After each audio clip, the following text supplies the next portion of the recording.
இப்போ வந்து 2026 சட்டமன்ற தேர்தல் வந்து இப்போ தான் நடந்து முடிஞ்சு. இதுக்கான ரிசல்ட்டுக்காக எல்லாருமே வெயிட் பண்ணிட்டு இருக்காங்க.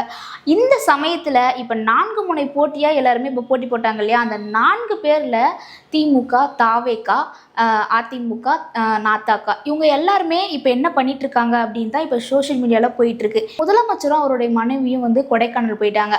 அது மட்டும் இல்லாமல் துணை முதலமைச்சர் அவருடைய ஃபேமிலியோட வந்து துபாய் அங்கே போயிருக்காரு.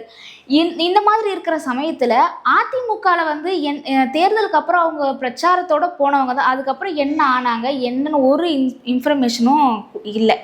அதே மாதிரி தான் நாத்தாக்காவும் எந்த ஒரு இன்ஃபர்மேஷனும் இல்லை. இதுக்கு மத்தியில் தாவேகா தலைவர் வந்து விஜய் அவர்கள் வந்து எப்பயுமே வந்து கோவிலுக்கு போகாத அவர் இப்போ தேர்தல் முடிஞ்சதுக்கு அப்புறம் தொடர்ந்து கோவிலுக்கெலாம் போயிட்டுருக்காரு. இப்போ வந்து ரீசெண்டாக வந்து திருச்செந்தூர் கோவிலுக்கு போயிட்டு அதிகாலையிலே கோவிலுக்கு போயிட்டு வழிபட்டு வந்தார். இப்போ வந்து மகாராஷ்டிராவில் உள்ள சீரடி சாய்பாபா கோவிலுக்கு வந்து அவர் போயிருக்காரு. தொடர்ந்து இவ ஆன்மீக பயணம் மேற்கொள்ள காரணம் என்ன அப்படின்னு சொல்லிட்டு சமூக வலைதளங்களில் பலரும் பல கேள்விகளை எழுப்பிட்டு வராங்க.